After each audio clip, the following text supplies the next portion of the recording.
بسم اللہ الرحمن الرحیم لقد جاءكم رسول من أنفسكم عزيز عليه ما عنتم حريص عليكم بالمؤمنين رؤوف رحيم نحمده ونصلي على رسوله الكريم اما بعد فاعوذ بالله من الشيطان الرجيم بسم الله الرحمن الرحيم رب اشرح لي صدري ويسر لي امري واحلل عقدة من لساني يفقهوا قولي اللهم ربنا الهمنا رشدنا واعصمنا من شرور انفسنا اللهم ارنا الحق حقا وارزقنا اتباعه وارنا الباطل باطلا وارزقنا اجتنابه آمین یا رب العالمین۔ اسلام کو دین توحید کہا جاتا ہے، اور اس کی توحیدی شان کا ایک مظہر یہ بھی ہے کہ اس میں دین اور دنیا میں جدائی نہیں ہے، یہ ایک ہی وحدت بن جاتے ہیں۔ صرف ایک کام آدمی کر لے، دنیا کو دین کے تابع کر لے، بس۔ تو ہر وہ کام جسے ہم دنیا داری سمجھتے ہیں یا خالص اپنے جسمانی تقاضے سمجھتے ہیں یا خالص اپنے حیوانی تقاضے سمجھتے ہیں، وہ سب بھی دینداری میں شمار ہو۔ یہ بات اس طور سے بھی واضح ہو جاتی ہے کہ عبادت کا تصور کیا ہے۔ یہ جو فرمایا گیا سورہ ذاریات میں وَمَا خَلَقْتُ الْجِنَّ وَالْإِنسَ إِلَّا لِيَعْبُدُونَ، میں نے جنوں اور انسانوں کو صرف اسی لیے پیدا کیا ہے کہ میری عبادت کریں۔ اب سوال یہ ہے کہ نماز عبادت ہے تو کیا 24 گھنٹے نماز پڑھی جائے گی؟ روزہ عبادت ہے تو کیا ہر روز روزہ رکھا جائے گا؟ یہ تو مراد نہیں ہو سکتی۔ مطلب کیا ہے؟ اگر تم اپنی زندگی کو، پوری زندگی کو اللہ کے تابع کر دو، تمہارا کمانا، خرچ کرنا، اپنے اہل و عیال کے لیے رزق حلال حاصل کرنے کی جد و جہد کرنا، یہاں تک کہ اپنی بیویوں سے ہم بستری کرنا، یہ بھی عبادت۔ یہ تصور آپ کو دنیا میں کہیں نہیں ملے گا۔ اس طرح ایک وحدت کہ دین اور دنیا میں کوئی دوئی نہیں ہے، بلکہ یہ دونوں ایک ہی ہیں۔ آج جو دو حدیثیں ہم پڑھ رہے ہیں وہ اس اعتبار سے بہت اہم ہیں۔ پہلی حدیث حضرت ابو ذر سے مروی ہے رضی اللہ تعالی عنہ ان ناسا من اصحاب رسول اللہ صلی اللہ علیہ وسلم قالوا للنبی صلی اللہ علیہ وسلم، اللہ کے رسول کے صحابہ میں سے بعض نے یہ کہا حضور سے صلی اللہ علیہ وسلم۔ اب چونکہ یہ خود بھی فقراء میں سے ہیں تو یہ فقراء ہی کی بات کی ترجمانی کر رہے ہیں۔ یا رسول اللہ، اے اللہ کے رسول، ذہب اہل الدثور بالاجور، یہ دولت مند لوگ تو اجر و ثواب میں آگے نکل گئے، بازی لے گئے ہم سے، ہم تو پیچھے رہ گئے۔ اب اس کی وضاحت کی، یصلون کما نصلی، وہ نمازیں پڑھتے جیسے ہم پڑھتے،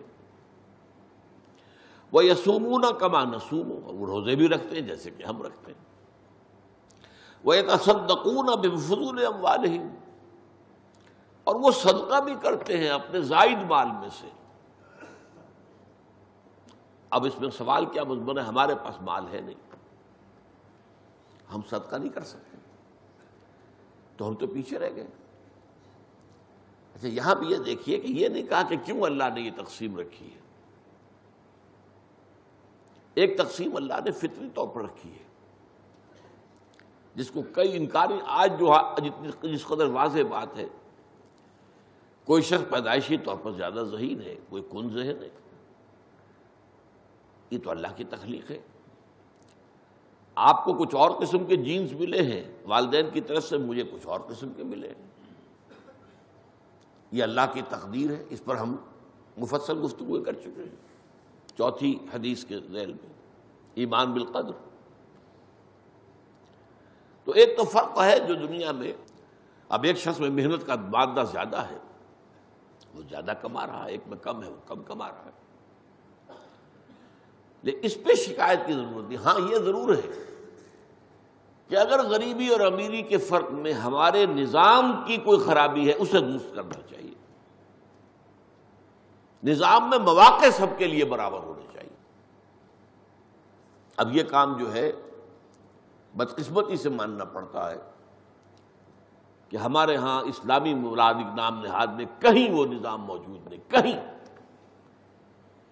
جو دنیا نے کر کے دکھایا ہے۔ میرا بچہ ہو آپ کا بچہ، تعلیم ایک ہی ملے گی، ورنہ ایک امیر کا بچہ تو آگے نکل گیا، ایک غریب کا بچہ پیچھے رہ گیا، چاہے وہ ذہین تر ہو، اسے موقع ملتا تو شاید اس امیر کے بچے سے کہیں آگے نکل جائے، موقع نہیں۔ ان ساری چیزوں میں علاج سب کا ایک جیسا ہونا چاہیے، یہ کام انہوں نے کر کے دکھایا، دنیا نے ہم دیکھتے ہیں، آنکھوں سے دیکھ رہے ہیں۔ بہرحال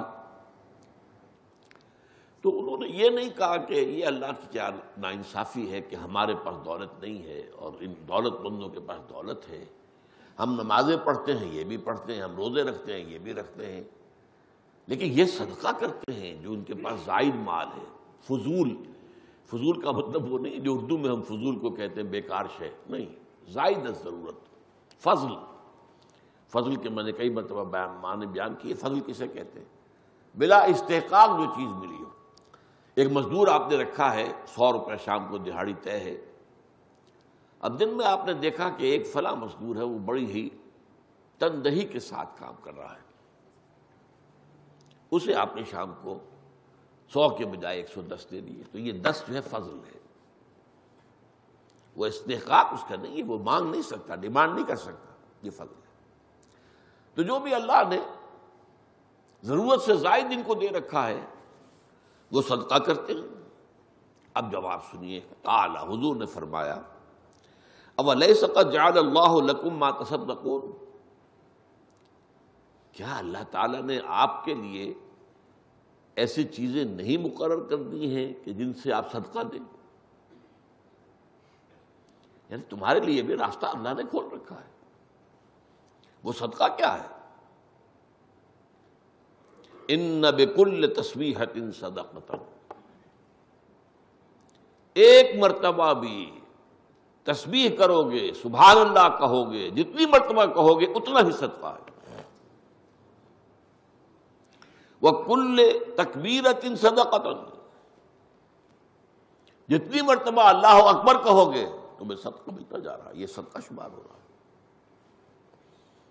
وکل تحمیدۃ صدقۃ، ہر مرتبہ الحمدللہ کہنا حمد اللہ کے لیے صدقہ ہے۔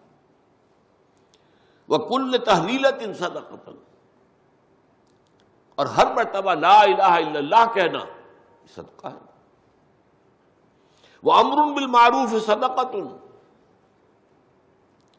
نیکی کا مشورہ دینا، نیکی کا حکم دینا،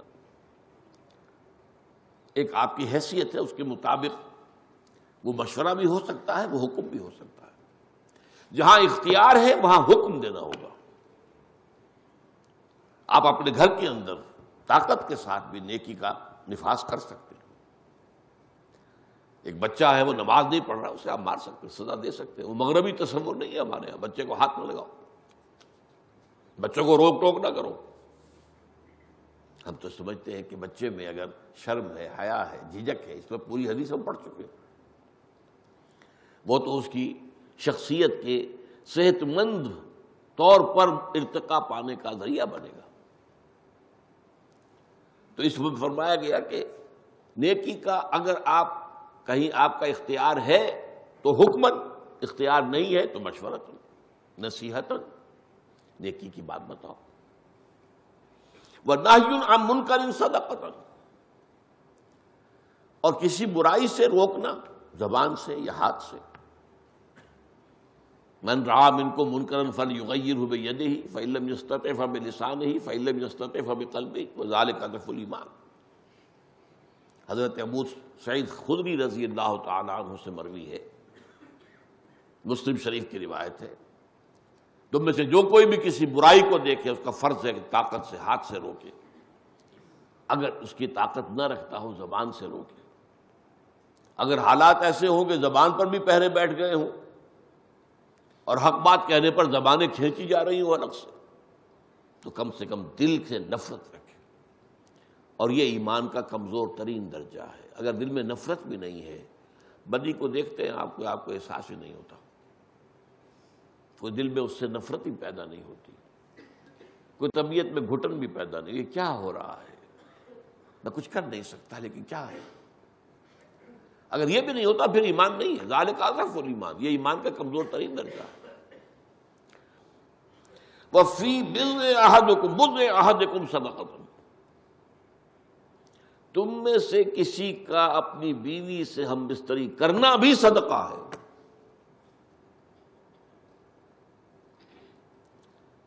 یہ بات آپ کو دنیا میں کہیں نہیں مل سکتی. یہ توازن حیوانی تقاضا ہے، نفسانی تقاضا ہے. چنانچہ صحابہ نے کہا قالوا یا رسول اللہ، کہا اے اللہ کے رسول، ایاتی احدنا شہوتہ، کیا ایک شخص اپنی شہوت کو پورا کر رہا ہے، اپنی شہوت کا تقاضا پورا کر رہا ہے، وَيَكُونُ لَهُ فِيهَا أَجْرٌ، تو کیا اس میں اس کے لیے اجر ہوگا؟ جو خالص حیوانی تقاضا ہے، بشری تقاضا کہہ لے، حیوانی تقاضا کہہ لے، اس میں بھی اجر ہے. قال، آپ نے فرمایا ارأیتم لو وضعها فی حرام اکان علیہ وزر، تم نے کبھی سوچا اگر وہ یہی کام حرام راستے سے کرتا تو اس پر گناہ ہوتا کہ نہیں ہوتا، اس پر سزا واجب ہوتی یا نہ ہوتی؟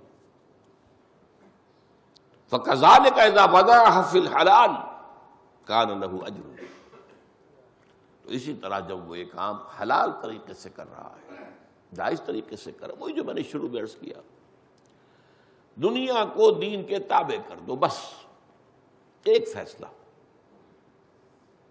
اب آپ کی پوری دنیا داری جو ہے وہ بھی دین داری ہے. آپ کی کسب معاش کی جدوجہد عبادت ہے، بیوی کا حق ادا کرنا عبادت ہے، اپنے نفس کا حق ادا کرنا، چاہے وہ نفس جو ہے وہ کھانے کے لیے مانگ رہا ہے تو حلال رزق دینا اس کو، یہ بھی آپ پر حق ہے. ان لنفسک علیک حقا وان لزوجک علیک حقا وان لزورک علیک حقا، تمہارے نفس کا بھی تم پر حق ہے اور تمہاری بیویوں کے بھی تم پر حقوق ہیں، اور تمہارے وزٹرز، زور زیارت کرنے والے جو آئیں ملنے کے لیے، ان کا بھی تم پر حق ہے. رواہ مسلم، امام مسلم نے روایت کیا ہے اس حدیث کو.